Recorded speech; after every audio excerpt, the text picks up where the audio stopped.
এর মধ্যে হযরত আদব হাম্বলী রহমতুল্লাহ আলাইহির ওয়ারিসুল আম্বিয়া এই কিতাবে একটা জিনিস সুন্দর লিখেছেন যে আলী রাদিয়াল্লাহু বর্ণনা করেছেন ধর্ম পৃথিবীর মানুষ তিন ভাগে বিভক্ত।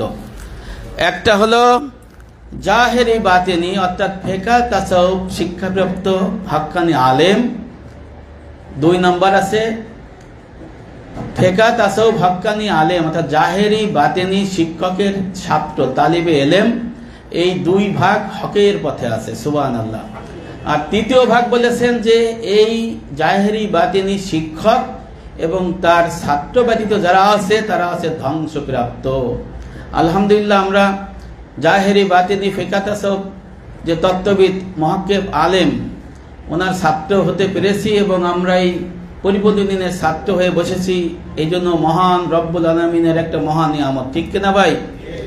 আজকে পবিত্র রমজান মাসে যারা পরিপূর্ণ দিনের ছাত্র তারা সবাই জানেন যে আল্লাহ পাক কে রাসূল অনেক হাদিসে সহিহ হাদিসে বলেছেন যে আল্লাহ পাক এই রাতে সেই বান্দার দিকে দৃষ্টিপাতের দিকে তাকান এবং দুই শ্রেণী ব্যতীত সবাইকে ক্ষমা করে দেন। দুই শ্রেণী হচ্ছে যারা শিরককারী, আল্লাহর সাথে শিরককারী অর্থাৎ আকাইদের মাসালা ফেকা, আর হচ্ছে হিংসা বিদ্বেষ পোষণকারী অর্থাৎ মুহলিকাতের মধ্যে যে হিংসা বিদ্বেষ আছে সেইটা।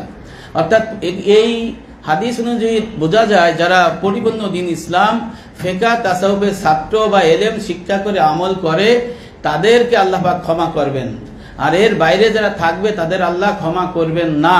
এজন্য আমরা মহা নিয়ামতের মধ্যে আছি, ঠিক।